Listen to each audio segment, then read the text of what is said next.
तृतीय स्कंध षोडश अध्याय। जय विजय का वैकुंठ से पतन। श्री ब्रह्मा जी ने कहा, देवगण, जब योगनिष्ठ सनकादि मुनियों ने इस प्रकार स्तुति की, तब वैकुंठ निवास श्रीहरि ने उनकी प्रशंसा करते हुए यह कहा। श्री भगवान ने कहा, मुनिगण, ये जय विजय मेरे पार्षद हैं, उन्होंने मेरी कुछ भी परवाह न करके आपका बहुत बड़ा अपराध किया है। आप लोग भी मेरे अनुगत भक्त हैं, अतः इस प्रकार मेरी ही अवज्ञा करने के कारण आपने इन्हें जो दंड दिया है वह मुझे भी अभिमत है। ब्राह्मण मेरे परम आराध्य हैं, मेरे अनुचरों के द्वारा आप लोगों का जो तिरस्कार हुआ है उसे मैं अपना ही किया हुआ मानता हूँ, इसलिए मैं आप लोगों से प्रसन्नता की भिक्षा मांगता हूँ। सेवकों के अपराध करने पर संसार उनके स्वामी का ही नाम लेता है, वह अपयश उसकी कीर्ति को इस प्रकार दूषित कर देता है जैसे त्वचा को चर्म रोग। मेरी निर्मल सुयश सुधा में गोता लगाने से चांडाल पर्यंत सारा जगत तुरंत पवित्र हो जाता है, इसीलिए मैं विकुंठ कहलाता हूँ, किंतु यह पवित्र कीर्ति मुझे आप लोगों से ही प्राप्त हुई है।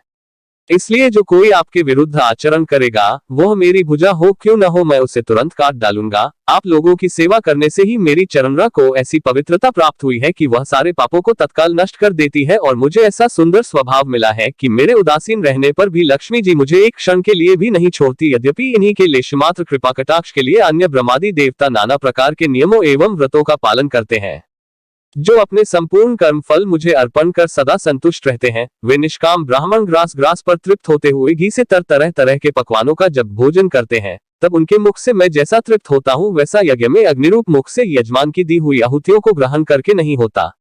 योगमाया का अखंड और असीम ऐश्वर्य मेरे अधीन है, तथा मेरी चरणोत्करूपिणी गंगा जी चंद्रमा को मस्तक पर धारण करने वाले भगवान शंकर के सहित समस्त लोकों को पवित्र करती है। ऐसा परम पवित्र एवं परमेश्वर होकर भी मैं जिनकी पवित्र चरण रज को अपने मुकुट पर धारण करता हूँ, उन ब्राह्मणों के कर्म को कौन नहीं सहन करेगा। ब्राह्मण, दूध देने वाली गौएं और अनाथ प्राणी ये मेरे ही शरीर हैं। पापों के द्वारा विवेक दृष्टि नष्ट हो जाने के कारण जो लोग इन्हें मुझसे भिन्न समझते हैं, उन्हें मेरे द्वारा नियुक्त यमराज के गृह जैसे दूध जो सर्प के समान क्रोधी है, अत्यंत क्रोधित होकर अपनी चोंचों से नोचते हैं। ब्राह्मण तिरस्कार पूर्वक कटुभाषण भी करे तो भी जो उसमें मेरी भावना मुख कमल से उसका आदर करते हैं, तथा जैसे रूठे हुए पिता को पुत्र और आप लोगों को मैं मानता हूँ, उसी प्रकार जो प्रेमपूर्ण वचनों से प्रार्थना करते हुए उन्हें शांत करते हैं, वे मुझे अपने वश में कर लेते हैं। मेरे इन सेवकों ने मेरा अभिप्राय न समझकर ही आप लोगों का अपमान किया है, इसलिए मेरे अनुरोध से आप केवल इतनी कृपा कीजिए कि इनका यह निर्वासन काल शीघ्र ही समाप्त हो जाए, ये अपने अपराध के अनुरूप अधम गति को भोगकर शीघ्र ही मेरे पास लौट आए। श्री ब्रह्मा जी कहते हैं, देवताओं, सनकादि मुनि क्रोधरूप सर्प से डसे हुए थे, तो भी उनका चित अंतःकरण को प्रकाशित करने वाली भगवान की मंत्रमयी सुमधुर वाणी सुनते सुनते तृप्त नहीं हुआ। भगवान की उक्ति बड़ी ही मनोहर और थोड़े अक्षरों वाली थी, किंतु वह इतनी अर्थपूर्ण, सारयुक्त, दुर्विज्ञेय और गंभीर थी कि बहुत ध्यान देकर सुनने और विचार करने पर भी वे यह न जान सके कि भगवान क्या करना चाहते हैं। भगवान की इस अद्भुत उदारता को देखकर वे बहुत आनंदित हुए और उनका अंग पुलकित हो गया। फिर योगमाया के प्रभाव से अपने परम ऐश्वर्य का प्रभाव प्रकट करने वाले प्रभु से वे हाथ जोड़कर कहने लगे। मुनियों ने कहा, स्वप्रकाश भगवान, आप सर्वेश्वर होकर भी जो यह कह रहे हैं कि यह आपने मुझ पर बड़ा अनुग्रह किया, सो इससे आपका क्या अभिप्राय है, यह हम नहीं जान सके हैं। प्रभु, आप ब्राह्मणों के परम हितकारी हैं, इससे लोक शिक्षा के लिए आप भले ही ऐसा माने कि ब्राह्मण मेरे आराध्य देव हैं। वस्तुतः तो ब्राह्मण तथा देवताओं के भी देवता, ब्रह्मादि के भी आप ही आत्मा और आराध्य देव हैं। सनातन धर्म आपसे ही उत्पन्न हुआ है, आपके अवतारों द्वारा ही समय समय पर उसकी रक्षा होती है, तथा निर्विकार स्वरूप आप ही धर्म के परम गुह्य रहस्य हैं, यह शास्त्रों का मत है। आपकी कृपा से निवृत्तिप्रायण योगी जन सहज में ही मृत्यु रूप संसार सागर से पार हो जाते हैं। फिर भला दूसरा कोई आप पर क्या कृपा कर सकता है। दूसरे अर्थार्थी जन जिनकी चरण रस सर्वदा अपने मस्तक पर धारण करते हैं, वे लक्ष्मी जी निरंतर आपकी सेवा में लगी रहती है। सो ऐसा जान पड़ता है कि भाग्यवान भक्तजन आपके चरणों पर जो नूतन तुलसी की मालाएं अर्पण करते हैं, उन पर गुंजार करते हुए भौरों के समान वे भी आपके पाद पद्मों को ही अपना निवास स्थान बनाना चाहती हैं, किंतु अपने पवित्र चरित्रों से निरंतर सेवा में तत्पर रहने वाली उन लक्ष्मी जी का भी आप विशेष आदर नहीं करते। आप तो अपने भक्तों से ही विशेष प्रेम रखते हैं, आप स्वयं ही संपूर्ण भजनीय गुणों के आश्रय हैं। क्या जहां तहां विचरते हुए ब्राह्मणों के चरणों में लगने से पवित्र हुई मार्ग की धूली और श्रीवत्स का चिन्ह आपको पवित्र कर सकते हैं? क्या इनसे आपकी शोभा बढ़ सकती है? आप साक्षात धर्म स्वरूप हैं, आप सत्यादि तीनों युगों में प्रत्यक्ष रूप से विद्यमान रहते हैं, तथा ब्राह्मण और देवताओं के लिए तप, शौच और दया अपने इन तीन चरणों से इस चराचर जगत की रक्षा करते हैं। अब आप अपनी शुद्ध सत्वमयी वरदायिनी मूर्ति से हमारे धर्म विरोधी रजोगुण तमोगुण को दूर कर दीजिए देव। यह ब्राह्मण कुल आपके द्वारा अवश्य रक्षणीय है। यदि साक्षात धर्मरूप होकर भी आप सुमधुर वाणी और पूजनादि के द्वारा इस उत्तम कुल की रक्षा न करें तो आपका निश्चित किया हुआ कल्याण मार्ग ही नष्ट हो जाए, क्योंकि लोग तो श्रेष्ठ पुरुषों के आचरण को ही प्रमाण रूप से ग्रहण करता है।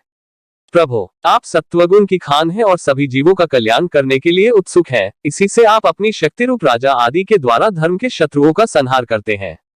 क्योंकि वेदमार्ग का उच्छेद आपको अभीष्ट नहीं है, आप त्रिलोकीनाथ और जगत प्रतिपालक होकर भी ब्राह्मणों के प्रति इतने नम्र रहते हैं, इससे आपके तेज की कोई हानि नहीं होती। यह तो आपकी लीला मात्र है। सर्वेश्वर, इन द्वारपालों को आप जैसा उचित समझे वैसा दंड दे अथवा पुरस्कार रूप में इनकी वृत्ति बढ़ा दे। हम निष्कपट भाव से सब प्रकार आपसे सहमत हैं, अथवा हमने आपके इन निरपराध अनुचरों को शाप दिया है, इसके लिए हम ही को उचित दंड दें, हमें वह भी सहर्ष स्वीकार है। श्री भगवान ने कहा, मुनिगण, आपने इन्हें जो शाप दिया है सच जानिए, वह मेरी ही प्रेरणा से हुआ है। अब ये शीघ्र ही दैत्योनि को प्राप्त होंगे और वहां क्रोधावेश से बढ़ी हुई एकाग्रता के कारण सुदृढ़ योग संपन्न होकर फिर जल्दी ही मेरे पास लौट आएंगे।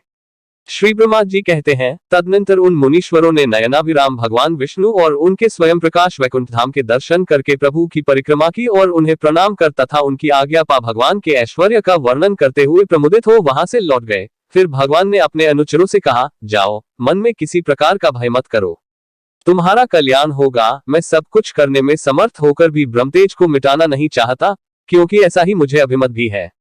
एक बार जब मैं योग निद्रा में स्थित हो गया था, तब तुमने द्वार में प्रवेश करती हुई लक्ष्मी जी को रोका था। उस समय उन्होंने क्रुद्ध होकर पहले ही तुम्हें यह शाप दे दिया था। अब दैत्योनि में मेरे प्रति क्रोधाकार वृत्ति रहने से तुम्हें जो एकाग्रता होगी, उससे तुम इस विपरीत तिरस्कार जनित पाप से मुक्त हो जाओगे और फिर थोड़े ही समय में मेरे पास लौट आओगे।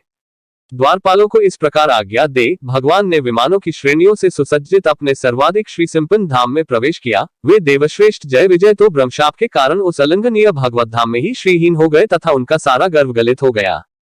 पुत्रों, फिर जब वे वैकुंठ लोक से गिरने लगे, तब वहां श्रेष्ठ विमानों पर बैठे हुए वैकुंठ वासियों में महान हाहाकार मच गया। इस समय दिति के गर्भ में स्थित जो कश्यप जी का उग्र तेज है, उसमें भगवान के उन पार्षद प्रवरों ने ही प्रवेश किया है। उन दोनों असुरों के तेज से ही तुम सबका तेज फीका पड़ गया है।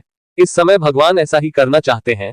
जो आदिपुरुष संसार की उत्पत्ति, स्थिति और लय के कारण है, जिनकी योगमाया को बड़े बड़े योगीजन भी बड़ी कठिनता से पार पाते हैं, वे सत्वादि तीनों गुणों के नियंता श्रीहरि ही हमारा कल्याण करेंगे। अब इस विषय में हमारे विशेष विचार करने से क्या लाभ हो सकता है।